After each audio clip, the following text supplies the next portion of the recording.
The Detroit Red Wings, they had their little offseason free agency. Needless to say, it sucked. And I'm tired of pretending it didn't. Yeah, if the pinnacle of your offseason was John Gibson and what's it, JVD, whatever John Van Dinkelstein, whatever the 40-year-old guy we got, then your offseason kind of sucked, especially for a team missed the playoffs again, continues to be pretty darn far away from said playoffs. It's just not good. But maybe there's room for a trade. Maybe there's room for some other big move. However, Steve Yzerman decided to speak.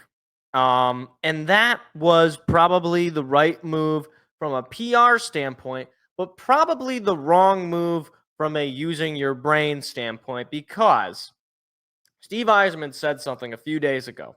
And I know this is old news at this point, but I only do a show once a week. What do you want from me? Steve Yzerman, and I quote from NHL News on Twitter. We didn't even get a chance to talk to those guys, the top free agents. They all signed with their clubs or were traded away or were traded before free agency. Not much we can do about that. Oh no! Oh no! How can you say that and not get your ass fired? How can you even...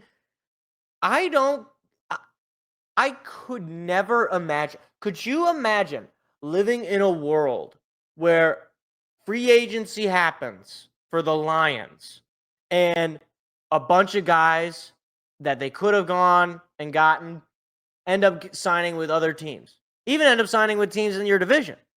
They end up going for, not crazy amounts of money, that just, regular amounts of money, or, guys that, really fit your team. They get traded or whatever the case may be, signed with it by another team. And then Brad Holmes, after signing, I don't know, Scooby-Doo and the Mystery Crew, comes out onto the media and says, well, we just can't talk to those guys. I don't know. They don't come here. They sign with other clubs. What do you want from me? Are you kidding me? The hands in the air. Oh, I don't know. They sign with other teams. I can't stop that. Hello? That's your job. Your job is to stop them from signing at other teams and signing with your team. Now, why would they not want to sign with this team? It's really quite a quandary. Well, it may or may not have to do with the fact that currently you have the longest playoff drought in franchise history. That goes back before Steve Yzerman, but it's been entering its apex under him.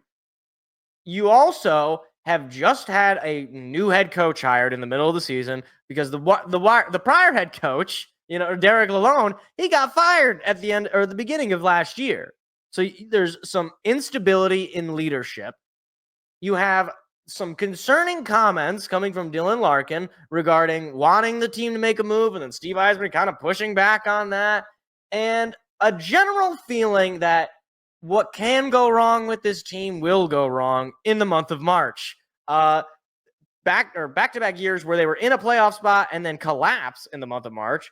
On top of the fact, you even go back since, forever, they've just had terrible Marches every single year. I think going back to 2019, maybe even more. Anyway, you add all that together and you're like, okay, the team is not looking great. All right, like things are not looking great. And then Elliot Friedman spoke. Elliot Friedman, he works for Sportsnet. He's a hockey reporter guy, whatever. He's a reliable voice. Here are some of the quotes from his speaking on this. It's 32 thoughts. It's where he gives thoughts on all 32 of the teams. Friedman says Detroit wanted to make a pitch to Ehlers, but we're told no. He says Detroit is, quote, a hard sell because it's been too long without the playoffs. Some of the other things, this is on a Reddit post summarizing it. No doubt Kane was staying. Okay, fine. Things they tried to do. They were also interested in Arvidsson, who played well under McClellan in LA. They really like Marshman. unless it's a big free agent like Ehlers, they were not willing to do 4 to 5 years term and block the prospects. He said Yzerman is betting his reputation on the kids he drafted and developed. Tarasenko was not happy, and it was better for both sides to move on. Well, that makes two of us, Tarasenko. I wasn't happy with you either. And then on Ehlers, he wanted to go east for easier travel. Teams that made a pitch to him: Winnipeg, Colorado, Utah, Washington, and obviously Carolina, which is where he ended up going. The Western teams were told Ehlers wanted to go out east, so it came down to Washington and Carolina. All of this information just builds and builds upon the fact that this Steve Yzerman experiment, this Yzer plan, has been an abject failure. He hasn't built any sort of culture that's attracting players to come here. He hasn't shown the stability to where guys are here and they're here for good. You know, you signing guys to longer term deals. They stick around, and this is your core of guys, and you're going to build around this core of guys. His draft picks, you know, that's probably the biggest thing that he has claimed to have success with. But outside of the first round draft picks, none of them are even really being that big of a contributor, if not even on the team. Like outside of, you know, Lucas Raymond, first pick in that respective draft for him. Moritz Seider, first pick in that respective draft for him. Simon Edvinsson, first pick in that draft. You noticing a trend? Marco Kasper, first pick. Like all of the guys that you point to that he's such a good drafter, it's all the guys that he took first, right? You're not seeing the, you know, Pavel Datsyuks of the world going, you know, in the 14th round or the Henrik Zetterbergs or whatever. You're not seeing those kind of players being drafted by Steve Yzerman and coming up and playing. Furthermore, the team itself, as I already stated earlier, is not stable. However, all of, you know, with the leadership changes to the coaching and all that. However, I am a bit of a masochist, and I decided I have to look into some of these comments as to what people were saying.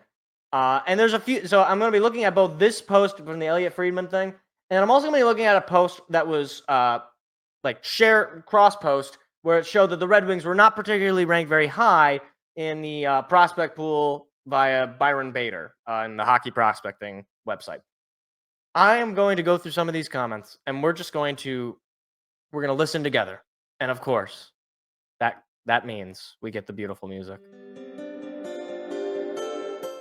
Very zen. I want to be able to hear it. It's very zen, all right? Okay. So, a lot of these, again, I'll be pulling from both posts. But here we go. On the post where the Red Wings were ranked near the bottom, in the middle of or bottom 13, in terms of or 13th ranked post. Okay. Friendly reminder that this guy uses NHLE, which is dog bleep. Basically, it just looks at point production and gives value. So a player playing in a men's league and not putting up points looks bad to NHLE, like Edvinsson in his draft year. This is driven almost entirely by NHLE. I believe with age factored in too. That stat puts a lot of emphasis on offensive metrics. Critics also say it doesn't actually do a good job of normalizing comparisons between different leagues, undervaluing high-quality pro leagues like the SHL, where competition is stiff and ice time is hard to come by. The goalie ranking seems a little tough, 10th overall, given that Kosa and Augustine are in the pipeline, and we just used a third rounder on another well-regarded goalie prospect. I am a little concerned about the Wings prospect pool, top line / pairing potential outside of ASP, especially considering that we're nearing a decade-long playoff drought. But even as a pessimist, I don't feel it's fair to say the Wings pool is just league average or close to it. Now moving along to the Elliot Friedman post. This is quoting from that. He said Yzerman is betting his reputation on the kids he drafted and developed. Happy to hear this. This is his strength. Hope we can see many new kids as last year. Todd certainly seemed more receptive of them than Lalonde was. That dirty Lalonde. It's all his fault that the kids didn't play well. It's been clear to me since last summer, when he signed only 2-year deals, that Yzerman is just working his draft picks into the roster. And the only first-round pick that doesn't look rock solid right now is Kosa. And that's because goalie development is by far the most difficult and... Wait, what? By far the most difficult and difficult to project. Okay, that's a weird sentence. Quote, they were not willing to do 4 to 5 year term and block the prospects. It's why I'm glad we didn't sign someone middling. We're at 13. We're at 13 forwards if you don't include Watson, and 2 of those are Soda and Mazer. Ooh, that's Elmer Soderblom. There's a chance for the kids to play this year.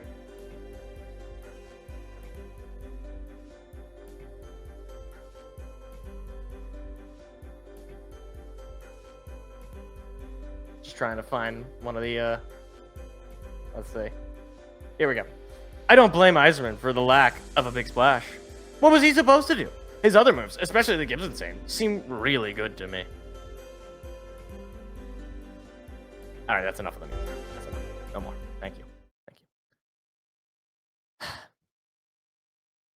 I can't help stupid. I just can't. Like, I can't. I hate using that word because I think it can be dismissive. I can't help you if you think this way. You just don't want to win. Like, you just want your guy to be right. You just want Steve Yzerman to be right when every sign is showing you he's not. And, yep, just wait for the kids. Let me tell you something. These kids come up, and it's not going to make a lick of difference. It is not. Short of these guys being Wayne Gretzky, Connor McDavid, Nick Lindstrom, and the Pavel Datsyuk all combined into one force, it won't make much of a difference. Because look at the other kids that have come up. When Simon Evanson came up, it took him at least a year to really develop into, okay, he's a pretty solid defenseman. Even a Mo Seider, he pretty much plateaued at 50 points production. He's been going down since. Like, he hasn't met that. Lucas Raymond is a good player. He's not a cornerstone guy that's going to lead you to the promised land. And he's probably the best player that has come up. So, you know, if you want to hold all your hopes in the Marco Kaspers and the Nate Danielsons and the Carter Mazers of the world, okay. Good luck. Like, it's just not going to work out. I will eat my words. I would love it if it works out. It would be great. If we don't have to, you know, if we can just home grow our way through this, fine. I don't care how you win, but this is not how you win. Okay? This is not a winning strategy. You don't win by being bad at free agency and trades, but good at drafting. That's how you end up being the exact middling team that you ostensibly don't want to be. So, yeah, that's pretty much where we're at with the Red Wings. I hope that we do something, at least to be interesting. But Stevie likes his guys. And every time I ask him, hey, Steve, are we going to do anything interesting this offseason? He always says this. No and no. No and no. That should just be, in the inevitability that Steve Yzerman does not, you know, have success here and he ends up getting fired or resigns, this will be his lasting memory. No and no. No and no. No and no. That will be his motto. The Steve Yzerman era. No and no. No and no. Hey, YouTube, if you like clips like that, hit the like, hit the subscribe button. We've got live shows every Tuesday night. Hope to see you there.